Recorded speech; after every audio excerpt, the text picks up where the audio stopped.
राहुल गांधी ने भारत जोड़ो यात्रा के जरिए नरेंद्र मोदी और उनकी सरकार को निशाने पर लिया है। बीजेपी ने इस यात्रा को बहुत गंभीरता से भले ही ना लिया हो, लेकिन बीजेपी को सियासी यात्राओं की अहमियत मालूम है। 1990 में जब वीपी सिंह ने मंडल कमीशन की रिपोर्ट लागू की तो ओबीसी को अपने पाले में रखने के लिए कमंडल की राजनीति करते हुए बीजेपी ने रथ यात्रा निकाली। आडवाणी की इस रथ यात्रा के एक सारथी नरेंद्र मोदी भी थे। रथ यात्रा भले पूरी नहीं हो पाई हो, लेकिन अपना काम वो कर गई।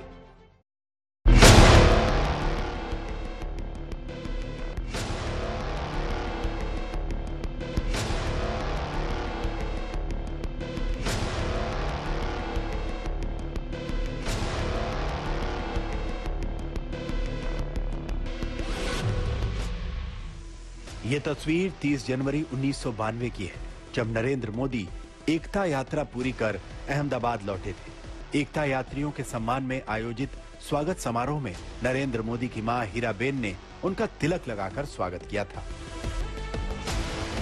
उस वक्त वो पहली बार मोदी के साथ किसी सार्वजनिक कार्यक्रम में दिखाई दी थी।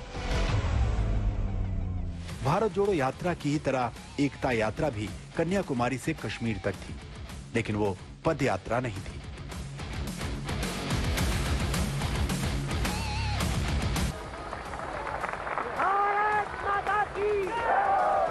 कश्मीर के बिगड़े हालात के बीच अलगाववादियों को करारा संदेश देने, सेना का मनोबल बढ़ाने और देश के लोगों में कश्मीर को लेकर सकारात्मक भाव देने के मकसद से 11 दिसंबर 1991 को एकता यात्रा शुरू हुई। मुरली मनोहर जोशी की अगुवाई में इस यात्रा का प्रबंधन नरेंद्र मोदी के हाथों में था। आतंकवादियों की धमकी और कुछ दूर पर होती गोलीबारी के बीच मुरली मनोहर जोशी, नरेंद्र मोदी, मदन लाल खुराना समेत कुछ लोगों ने लाल चौक में तिरंगा फहराकर यात्रा पूरी की थी। यात्रा की सफलता ने आतंकवादियों को परेशान करके रखा है। लाल चौक में पोस्टर्स लगाए हैं, दीवारों पे लिखा है, जिसने अपनी मां का दूध पिया हो वो श्रीनगर के लाल चौक में आए, आकर के भारत का तिरंगा झंडा फहराए, और अगर वो जिंदा वापस आएगा तो आतंकवादी उसे इनाम देंगे। आतंकवादी का उपयोग करके समझे। 26 जनवरी को परसों, अब चंद घंटे बाकी हैं, लाल चौक में फैसला हो जाएगा किसने अपनी मां का दूध पिया।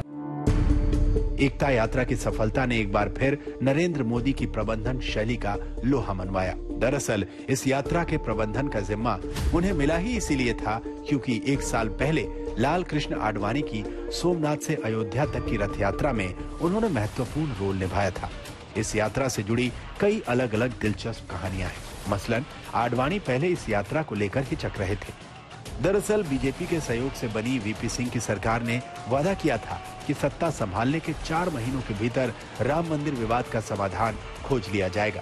6 महीने बाद भी कुछ नहीं हुआ तो बीजेपी पर दबाव बढ़ा। राम मंदिर आंदोलन से जुड़े नेताओं ने 30 अक्टूबर 1990 से कार सेवा शुरू करना तय किया।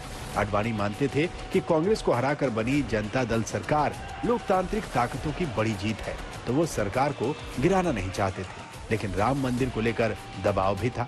31 अगस्त 1990 को दिल्ली के एक कार्यक्रम में उन्होंने मुस्लिम नेताओं के सामने एक प्रस्ताव रखा कि अगर वो राम जन्मभूमि से अपना दावा स्वेच्छा से हटा लें तो आडवाणी विश्व हिंदू परिषद नेताओं से निजी तौर पर गुजारिश करेंगे कि वो मथुरा और वाराणसी की अपनी मांग पर जोर न दें।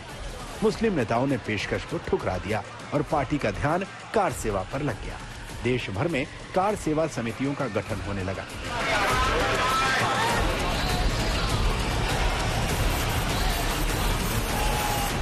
मेरे पीछे जो घर आप देख रहे हैं, 1990 में ये घर भारतीय जनता पार्टी के वरिष्ठ नेता लालकृष्ण आडवाणी का हुआ करता था। सितंबर महीने की एक सुबह भारतीय जनता पार्टी के महासचिव प्रमोद महाजन लालकृष्ण आडवाणी से मुलाकात करने के लिए उनके घर आते हैं। लालकृष्ण आडवाणी बातचीत के क्रम में उन्हें बताते हैं कि राम मंदिर को लेकर वो सोमनाथ से अयोध्या तक एक पदयात्रा निकालना चाहते हैं। प्रमोद महाजन सुझाव देते हैं कि जब बात भगवान राम की है तो इसमें ज्यादा से ज्यादा लोगों को कैसे जोड़ा जाए, इस पर विचार किया जाना चाहिए। प्रमोद महाजन एक और सुझाव देते हैं कि अब ये पैदल यात्रा की जगह हमको एक रथ यात्रा निकालनी चाहिए, एक रथ तैयार करना चाहिए। उसके बाद तय हो जाता है कि अब पैदल यात्रा नहीं होगी, रथ यात्रा निकाली जाएगी। ये रथ यात्रा सोमनाथ से होते हुए देश के कई राज्यों से गुजरते हुए अयोध्या तक पहुंचेगी, जिससे से ज्यादा लोग इस रथ यात्रा से जुड़ सके। इस रथ यात्रा के साथ ही प्रधानमंत्री नरेंद्र मोदी भी थे, जिनके जिम्मे गुजरात में रथ यात्रा का पूरी व्यवस्था देखने का जिम्मा था।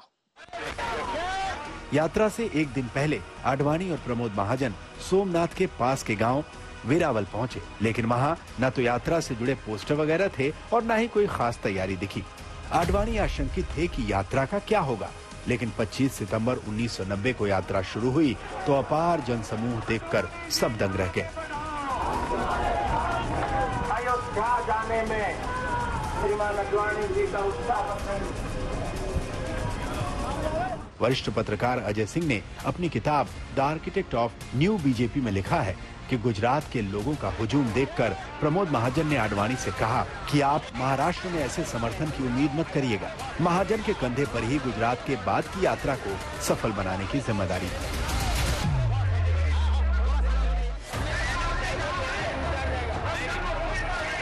लालू ने पूर्व गृह सचिव आर.के. सिंह को आईजी पुलिस के साथ सर्किट हाउस भेजा। आर.के. सिंह अब केंद्रीय मंत्री हैं, जो उन दिनों कोऑपरेटिव रजिस्ट्रार थे। आडवाणी की गिरफ्तारी के बाद केंद्र की सियासत में भूचाल आ गया। बीजेपी ने केंद्र की वीपी सिंह सरकार से समर्थन वापस ले लिया, जिसमें लालू प्रसाद यादव भी साझेदार थे। सरकार गिर गई, जबकि 30 अक्टूबर को कार सेवा के दौरान कार सेवकों पर गोली चलाने की वजह से बीजेपी ने मुलायम सरकार से भी समर्थन वापस ले लिया।